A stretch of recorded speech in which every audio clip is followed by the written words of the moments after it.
Banking block के एक नए सेशन में मैं शशि आपका फिर से एक बार स्वागत करता हूं। आज के सेशन में हम लोग देखेंगे एफसीआई का पेपर टू का पार्ट बी का जो पार्ट है, the payment of gratuity act.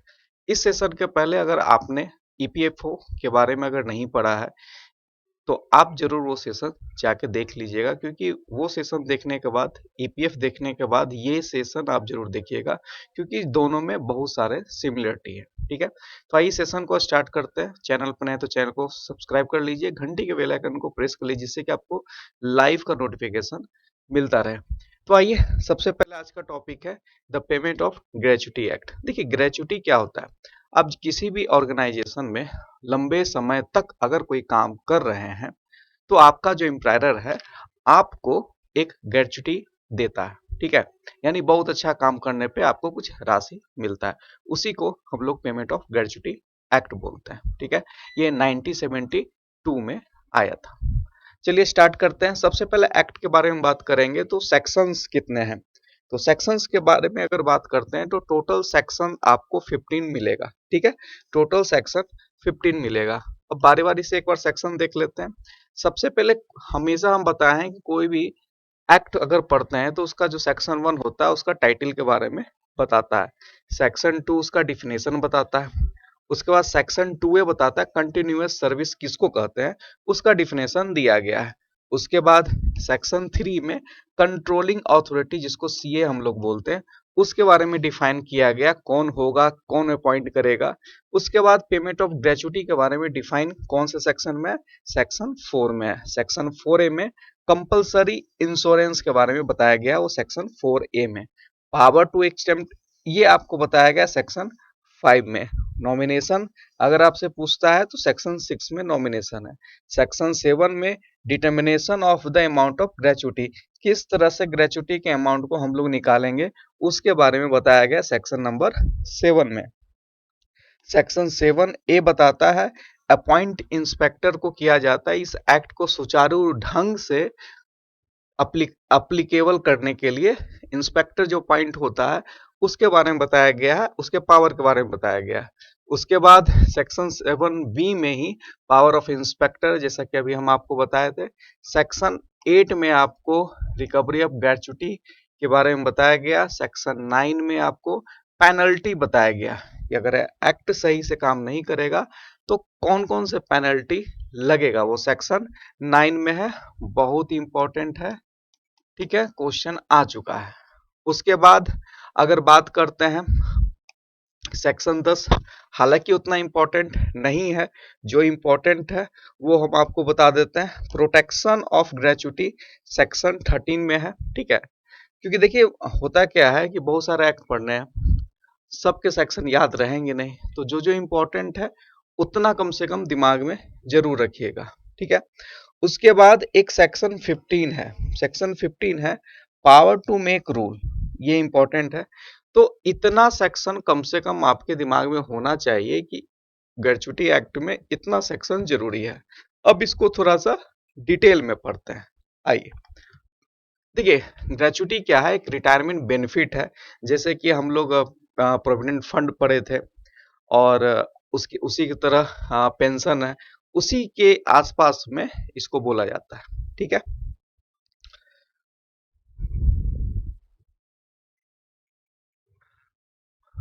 Gratuity जो है एक रिटायरमेंट बेनिफिट है। जैसे कि प्रोविडेंट फंड होता है, पेंशन होता है, उसी तरह ग्रेच्युटी होता है। ठीक है, अगर किसी भी ऑर्गेनाइजेशन में आप लंबे समय तक काम करते हैं तो ये बेनिफिट आपको मिलेगा। ठीक है, और it is a lump sum amount payable to which the employ become entitled after rendering a long and meritorious service to the employer। बहुत लंबे समय से अगर आप वहां सर्विस कर रहे हैं तो आपको ये बेनिफिट मिल सकता है। It is paid on superannuation, pension pay, death pay, अगर कोई डिसेबिलिटी होता है एक्सीडेंट के केस में, ठीक है, डिजीज के केस में या रिटायरमेंट के केस में, तो आपको ये ग्रेच्युटी दिया जाएगा। अगर बात करते हैं कि so in order to be eligible for the payment of gratuity minimum term of employment must be 5 year, कम से कम 5 साल का। याद रखिएगा, जो जो टर्म हम बता रहे हैं एमसीक्यू में वो काम आएगा। मिनिमम एलिजिबिलिटी क्या है, 5 साल आप सर्विस, कम से कम 5 साल सर्विस और ऑर्गेनाइजेशन में किए हो। ठीक है। In India the payment of gratuity act कब आया था, ये 1972 में, ध्यान में रखना है आपको, ये भी पूछा जा सकता है। ठीक है, आगे बढ़ते हैं। It is a social security. ठीक है, अब इसमें ये भी पूछा जाता है कि कौन कौन से सेक्टर के लिए है, तो ये वेलफेयर बेनिफिट है for the employ working in industries, companies, organisation. The act has been amend 2018 में। ठीक है, 2018 में ये अमेंडमेंट हुआ था, वो भी आगे बताएंगे क्या अमेंडमेंट हुआ था। The payment of gratuity act, ठीक है, 2018 इसका अमेंडमेंट का नाम रखा गया था। तो ये भी क्वेश्चन पूछा जा सकता है कि किसके लिए ये है, ये ध्यान में आपको रखना है। अगर बात करते हैं एप्लीकेबिलिटी ऑफ द एक्ट, ठीक है, the act apply to every factory, mining, plantation, port and railway, ठीक है, कंपनी। ये आपको जो एक्ट है अप्लाई कहां कहां पे होगा, फैक्ट्री में होगा, माइनिंग में होगा, प्लांटेशन में होगा और साथ में रेलवे कंपनी पे होगा। इसके अलावा shop establishment where 10 or more person are employ, जिस शॉप में या कोई इस्टेब्लिशमेंट है जिसमें कम से कम 10 लोग हो या 10 से अधिक लोग हो, इसका एक्ट का अप्लाई होगा। ठीक है, और याद रखिएगा अगर एक बार अप्लाई हो गया, मान लेते हैं अभी 11 लोग हैं, 2 मंथ बाद 2 लोग काम छोड़ के चले जाते हैं, तो ये एक्ट तो अप्लाई हो गया रूल के हिसाब से। लेकिन अब 9 लोग बचे, 2 लोग छोड़ के गए, तो क्या ये एक्ट खत्म हो जाएगा? नहीं, एक बार अप्लाई होने के बाद ये एक्ट कभी नहीं खत्म होगा। ठीक है, the establishment of class of the establishment where 10 or more person are employ or wage employ on the day of the preceding 12 month as CG में स्पेसिफाई। ठीक है, अब ये चीज दिमाग में आपको रखना है कि अगर 10 से कम भी होगा, एक बार एक्ट लग गया तो ये एक्ट दोबारा हटेगा नहीं। ठीक है, चलिए आगे बात करते हैं। एम्प्लॉय किसको कहेंगे? एम्प्लॉय, तो एम्प्लॉय के बारे में डिफिनेशन इस एक्ट में क्या कहा गया है? Any person other than apprentice. अब बहुत सारे एक्ट में अप्रेंटिस के एक्ट के थ्रू जो लोग आते हैं उसको नहीं लिया जाता है। ठीक है, who is employ for wage, wage के लिए एम्प्लॉय हो, whether term of such employment are express, ठीक है, in any kind of work, manual or otherwise, automatic काम करे, मैनुअल काम करे, वो सब काउंट होगा। ठीक है, इन और in connection with the work of a factory, mine, wild field, plantation, ports, railway company, shop और other establishment which this act apply. ठीक है, तो ये ध्यान में आपको रखना है। But does not include any such person, ठीक है, who hold the post under the central government और स्टेट गवर्नमेंट। ठीक है, ये भी क्वेश्चन पूछा जाता है। Is govern by any other act by and any rule providing the payment of gratuity. The teachers have also been covered under the definition of employ, यानी कि पेमेंट ऑफ ग्रेच्युटी एक्ट में teacher को भी cover किया गया है। ठीक है, क्लियर है? तो याद रखिएगा ये पॉइंट बहुत इंपॉर्टेंट है, एम्प्लॉय का जो डिफिनेशन दिया गया है। ठीक है, और ये तो एम्प्लॉय का डिफिनेशन है, और याद रखिएगा but does not include any such person, वैसे पर्सन इंक्लूड नहीं होंगे हु होल्ड, वो होल्ड करेंगे अंडर द सेंट्रल गवर्नमेंट और स्टेट गवर्नमेंट में कोई पोस्ट लिए हुए हैं, वो उन पे लागू नहीं होगा। Is govern by any other act और by any rule providing the payment of gratuity, अगर उससे मिलता जुलता एक्ट कोई उनमें चल रहा है तो वो भी नहीं काउंट होगा। ठीक है, और टीचर को इस एक्ट में शामिल किया गया है। आगे बात करते हैं कंटिन्यूअस सर्विस, ये बहुत इंपॉर्टेंट टर्म है, कंटिन्यूअस सर्विस। ठीक है, अब कंटिन्यूअस सर्विस आपको हम बताए थे कौन से सेक्शन में आता है, तो कंटिन्यूअस सर्विस आता है सेक्शन 2A में। ठीक है, अभी सबका डिफिनेशन अभी हम बताएं, सेक्शन 2 में सबका डिफिनेशन बता दिए। अब हम लोग बात करेंगे सेक्शन 2A कंटिन्यूअस सर्विस पर। अब देखिए कंटिन्यूअस सर्विस किसको कहेंगे, जो एक्ट में क्या बताया गया। According to this act the continuous service means an uninterrupted service during the employment period. ठीक है, बिना बाधा के अगर लगातार काम कर रहे हैं उसको कंटिन्यूअस सर्विस कहा जाएगा। ठीक है, लेकिन इसमें भी केस है कि अगर एक्ट में बताया गया है कि अगर आप लगातार काम कर रहे हैं, सर्विस कर रहे हैं, उसके बीच में आपको sickness, accident, leave, absence from duty without leave, leave from full wages, temporary disablement, laid off period, maternity leave, 20 week, 26 week, अगर ये भी अगर सर्विस के बीच में इतना से आप लोग गुजरते हैं, कोई भी एम्प्लॉय इतना में से किसी भी एक से गुजरता है, तो उसको क्या बोला जाएगा, उसको बोला जाएगा कि वो कंटिन्यूअस सर्विस में है। ठीक है, अगर कोई बीमारी के कारण, अगर कोई एक्सीडेंट के कारण सर्विस में किसी कितना भी दिन का भी छुट्टी गैप हो जाता है, तो उसको ऐसा नहीं कि कंटिन्यूअस सर्विस नहीं बोला जाएगा, कंटिन्यूअस सर्विस में ही आएगा अगर इतना आप लागू हो रहा है आप पे तो। ठीक है, तो ये ध्यान रखना है कि कंटिन्यूअस सर्विस अगर आप लगातार काम कर रहे हैं और इतना में से जितना लिस्ट दिया हुआ है इतना में से कोई भी आप पे अप्लीकेबल होता है तो भी कंटिन्यूअस सर्विस माना जाएगा in case of period of 1 year. ठीक है, अब देखिए क्या होता है, अब पेमेंट ऑफ ग्रेच्युटी एक्ट में 1 ईयर का निकाला जाता है, 1 ईयर का, कि 1 ईयर कैसे काउंट किया जाएगा पेमेंट ऑफ ग्रेच्युटी। ये बहुत इंपॉर्टेंट है। Employ will be treated as he is continuous service if he is employ by employer for the period of 190 days under the ground in mine. अगर mine के case में अगर कोई भी worker mine में काम कर रहा है, अगर 190 दिन काम कर लिया एक साल में, तो उसको माना जाएगा कंटिन्यूअस सर्विस। ठीक है, अगर एक साल में 190 दिन अगर माइन के क्षेत्र में काम कर लेता है तो उसको माना जाएगा 1 ईयर का सर्विस उसने कर लिया है। ठीक है, तो ये ध्यान में रखना है, ये बार बार क्वेश्चन पूछा जाएगा। अगर 240 days in a case of other, mine के अलावा कोई भी केस में 240 दिन अगर साल में कोई भी वर्कर काम कर लिया तो उसको काउंट किया जाएगा कि उसने एक साल का सर्विस पूरा कर लिया गया है। ठीक है, याद रखिएगा माइन में 190 डेज है और अदर एस्टेब्लिशमेंट में 240 डेज है, तो ये दिमाग में आपको रखना है। चलिए आगे बढ़ते हैं। अगर इसी का जस्ट उल्टा अगर 6 मंथ का कैलकुलेशन का बात करें तो सिर्फ हाफ कर दीजिए, 95 डे हो जाएगा। माइन के केस में कितना हो जाएगा, 95 डे। ठीक है, और अदर इस्टेब्लिशमेंट में 120 दिन, यानी 120 डेज जो होगा वो आपका हो जाएगा अदर के केस में, फैक्ट्री हो गया, कंपनी हो गया, ये सारे के केस में 120 डेज को माना जाएगा 6 मंथ आपने काम कर लिया है। ये दोनों बहुत इंपॉर्टेंट है, डेट पूछा जाता है।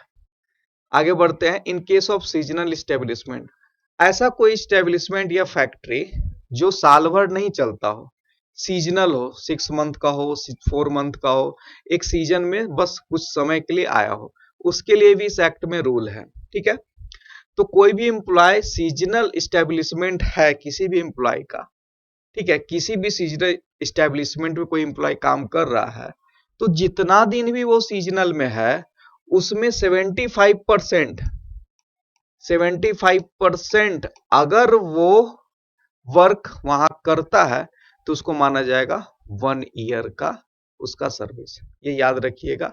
ठीक है, अगर 75% से कम नहीं होना चाहिए, 75% अगर कर लिया सीजनल में इस्टेब्लिशमेंट में कोई भी वर्कर तो उसको 1 ईयर का सर्विस माना जाएगा। ठीक है, ये दिमाग में आपको रखना है, ये भी पूछा जाता है।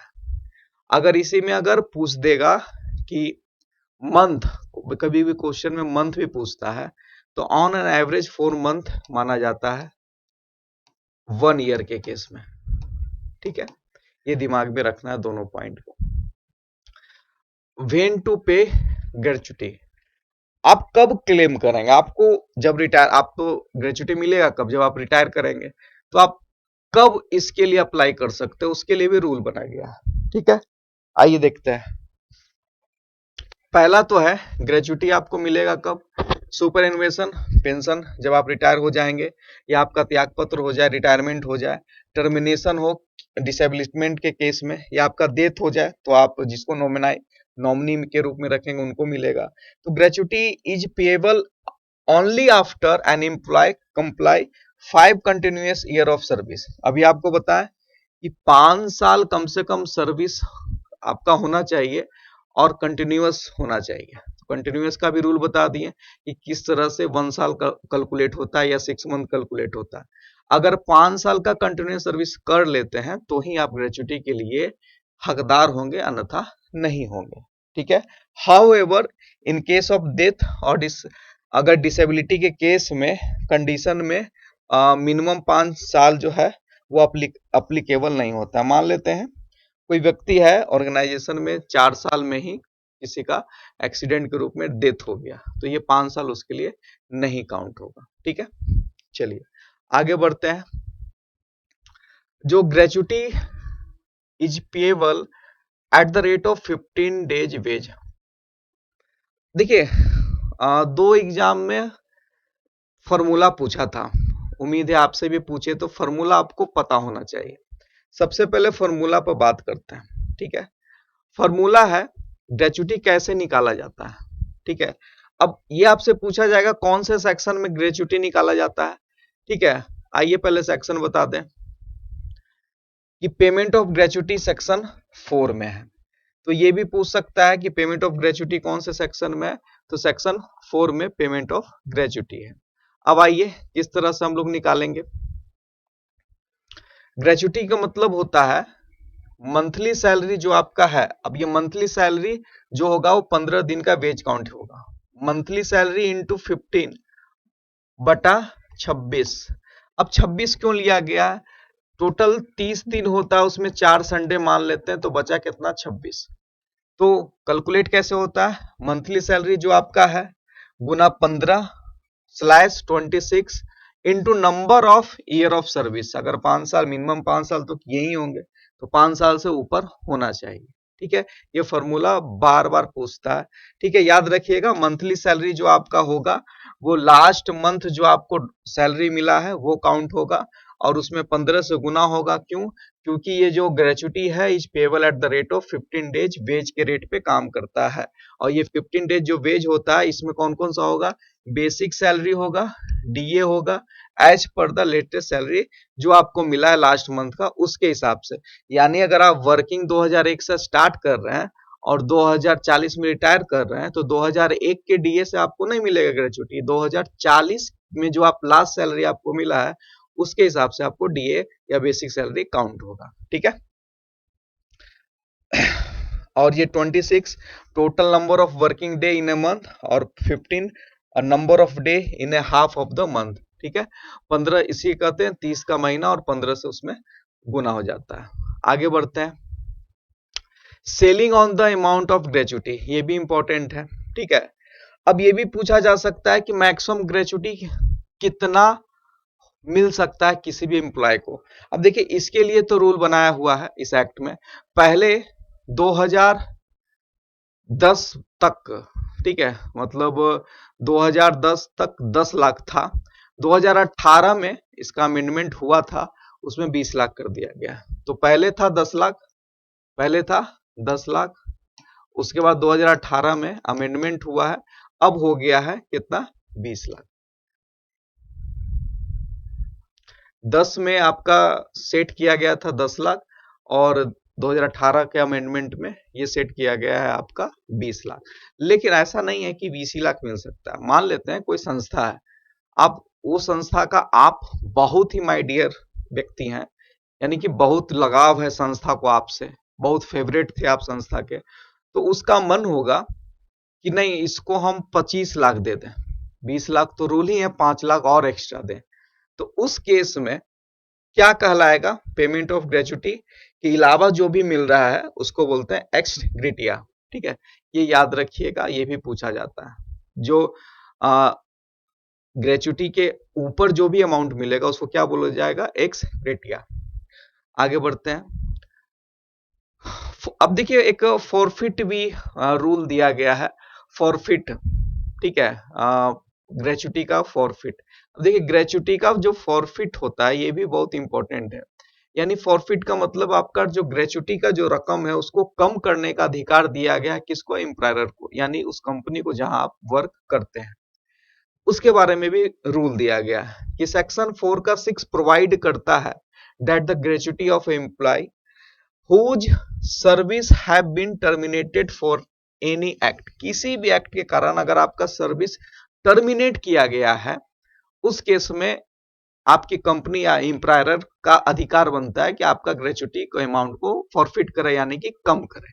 ठीक है, विलफुल ओमिशन या निग्लिजेंस कोई भी केस के कारण हो, ठीक है, कोई भी आप डैमेज किए हो कंपनी का, ये सब के केस में उसके पास अधिकार होगा कि फॉरफिट करे, आपका ग्रेचुटी का जो भी अमाउंट है उसको कम कर सकता है। ठीक है, आगे बढ़ते हैं। Determination of the amount of gratuity, amount of gratuity का डिटर्मिनेशन कैसे होता है। अब देखिए इसका भी, इससे भी बहुत क्वेश्चन आता है। The person entitled to receive the gratuity amount shall send application in writing to the employer, the employer shall calculate the gratuity amount and provide the notice in writing to the concerned employee and the controlling authority। मान लेते हैं कि ये भी question पूछा जा सकता है कि आपको ग्रेचुटी मिलना है, तो ग्रेचुटी तो ऐसे तो नहीं मिलेगा, अधिकार तो ऐसे मिलेगा नहीं, आपको एक एप्लीकेशन देना होगा अपने एम्प्लॉयर को या फॉर्म को कि हमको भाई मेरा अमाउंट ऑफ ग्रेचुटी प्रदान किया जाए, उसको आप एप्लीकेशन देंगे, रूल सबका बना हुआ है। तो जो भी आपका कंपनी होगा, एम्प्लॉयर होगा, वो कैलकुलेट करेगा आपका ग्रेचुटी का अमाउंट इसका कितना बन रहा है, जो फॉर्मूला से बताएं उससे वो कैलकुलेट करेगा ग्रेचुटी अमाउंट। अब जो ग्रेचुटी अमाउंट कैलकुलेट करके आपको नोटिस देगा, यानी आपको नोटिस आएगा कि आपका अमाउंट कितना बन रहा है, और नोटिस तो आएगा ही, साथ साथ एक नोटिस किसको जाएगा, कंट्रोलिंग अथॉरिटी को नोटिस जाएगा कि भाई इस एम्प्लॉय का इतना हमने ग्रेचुटी अमाउंट बनाया है। ठीक है, the payment should be made within 30 day, याद रखिएगा, from the date of payable to the employ, 30 दिन के अंदर, जिस दिन आपको नोटिस मिल गया 30 दिन के अंदर आपको पेमेंट ऑफ ग्रेचुटी मिलना चाहिए। ठीक है, रूल है within 30 days from the date of payable to the employ. अगर 30 दिन के अंदर नहीं पेमेंट हुआ आपका तो सिंपल इंटरेस्ट 12% के हिसाब से राशि और जोड़ के आपको कंपनी आपको देगी, ये भी याद रखिएगा, सिंपल इंटरेस्ट। क्लियर है, आप एप्लीकेशन देंगे 30 दिन के अंदर, एप्लीकेशन देंगे आप, उसके बाद कंपनी आपको क्या करेगी, आपका पेमेंट ऑफ ग्रेचुटी कैलकुलेट करेगी, उसके बाद आपको नोटिस देगी, नोटिस आपको देगी साथ साथ एक कंट्रोलिंग अथॉरिटी को भी नोटिस देगी, दोनों आदमी को नोटिस मिल जाएगा। उसके बाद 30 दिन के अंदर आपको पेमेंट ऑफ ग्रेचुटी मिल जाना चाहिए। अगर नहीं मिलता है, 31 दिन हो जाता है, तो एक दिन का आपको सिंपल इंटरेस्ट के रूप में अमाउंट जोड़ के आपको जो भी अमाउंट होगा उसका 12% के हिसाब से कंपनी दे देगी। ठीक है, चलिए, inspector appoint for the purpose of act, कोई भी एक्ट को लागू कराने का अधिकार किसी न किसी को तो दिया जाता है। हम लोग ईपीएफओ में देखे थे, एसएसए सोशल सिक्योरिटी ऑफिसर को दिया गया था एक्ट को सही रूप से लागू करने का अधिकार, यहाँ पे इंस्पेक्टर का है, तो इंस्पेक्टर का पावर भी देख लेते हैं। The government may appoint an inspector और inspector who are deemed to be public servant under section 21 of the Indian penal code. ठीक है, जो भी गवर्नमेंट अपॉइंट करेगा इंस्पेक्टर को, कम से कम वो पब्लिक सर्वेंट होगा सेक्शन 21 के इंडियन पेनल कोड से। ठीक है, ये दिमाग में रखना है, ये भी सेक्शन पूछा जा सकता है। उसके बाद उसका काम क्या होगा, provision of this act are being, अगर वायलेटेड होता और not comply with and take necessary measure to ensure the fulfilment. उनका काम है, अगर नहीं किसी कारणवश किसी को प्रॉब्लम होता है, चाहे वो एम्प्लॉय को प्रॉब्लम हो, एम्प्लॉयर को प्रॉब्लम हो, तो वो उस चीज को करवाएगा। ठीक है। रिकवरी ऑफ ग्रेचुटी, अगर आपसे पूछेगा रिकवरी ऑफ ग्रेचुटी कौन से सेक्शन में है, तो रिकवरी ऑफ ग्रेचुटी सेक्शन 8 में है, ये याद रखिएगा। पावर ऑफ इंस्पेक्टर अभी बताया सेक्शन 7B में, और इंस्पेक्टर का अपॉइंटमेंट सेक्शन 7A में। तो ये दिमाग में आपको रखना है। ठीक है। और बैच 3 के बारे में आप लोग को बता दें, कल से ही क्लास स्टार्ट हो गया है। उन लोग का डेमो क्लास 18 फरवरी से 9 PM से स्टार्ट हो गया है। आज भी उन लोग का डेमो क्लास है, 19 तारीख को भी 9 PM में होगा। अगर आप लोग ज्वाइन करना चाहते हैं, जो अभी तक ज्वाइन नहीं किए हैं, तो आप लोग नंबर फ्लैश हो रहा होगा, उस पर व्हाट्सएप मैसेज कर सकते हैं। ठीक है, रिप्लाई आपको चला जाएगा। आगे बढ़ते हैं, टेलीग्राम ग्रुप का लिंक भी डिस्क्रिप्शन में होगा, उसको आप लोग ज्वाइन कर लीजिए। चलिए,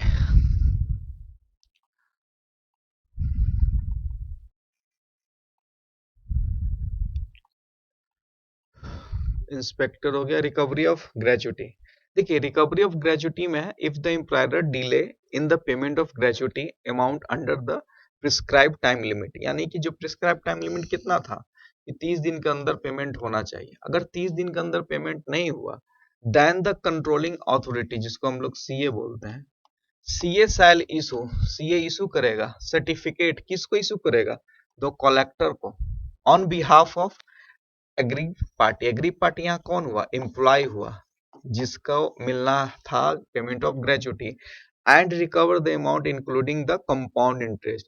अगर ये चल गया, ठीक है, रिकवरी ऑफ ग्रेचुटी में चल गया, तो उसमें मिलना था सिंपल इंटरेस्ट से। अब यहाँ अगर पहुंच गया, इंस्पेक्टर के पास पहुंच गया, कंट्रोलिंग अथॉरिटी के पास पहुंच गया, अब उसको पेमेंट मिलेगा कंपाउंड इंटरेस्ट जोड़ के, decided by the central government and the pay the same to the person. इतना आपको दिमाग में रखना है। ठीक है, आगे बढ़ते हैं। However this provision are under two condition, the controlling authority should give the employer a reasonable opportunity to show the cause of such an act. अगर किसी रीजन के, अब उनको भी मौका देगा, भाई पेमेंट क्यों नहीं किया, रीजन बताओ, तो उनका भी पक्ष सुना जाएगा। तो ये चीज भी काउंटेबल होता है। ठीक है, और याद रखिएगा जो भी इंटरेस्ट जो भी पेड होना है, वो कभी भी, जो भी ग्रेजुटी अमाउंट आपको मिलना है उससे अधिक नहीं हो सकता। यानी अगर 10 लाख आपको ग्रेजुटी अमाउंट मिलना है, तो 10 लाख इंटरेस्ट कभी नहीं होगा। ये भी रूल बनाया गया है। ठीक है, उससे अधिक नहीं होना चाहिए। क्लियर है? उम्मीद है आप लोग को सेशन पसंद आया होगा। फटाफट सेशन को लाइक कर दीजिए, शेयर कर दीजिए। अब हम लोग कल के सेशन में इसका एमसीक्यू देखेंगे। ठीक है, बहुत ही इंपॉर्टेंट होने वाला एमसीक्यू है। टोटल 30 एमसीक्यू है इसका। ठीक है, इसका पीडीएफ भी आप लोग को ग्रुप में चला गया होगा। तो ये सारा कल हम लोग इसका एमसीक्यू करेंगे, तो आप लोग रेडी रहिएगा कल के क्लास के लिए। आज के लिए इतना ही। चैनल पर नए तो चैनल को सब्सक्राइब कर दीजिए। Thank you.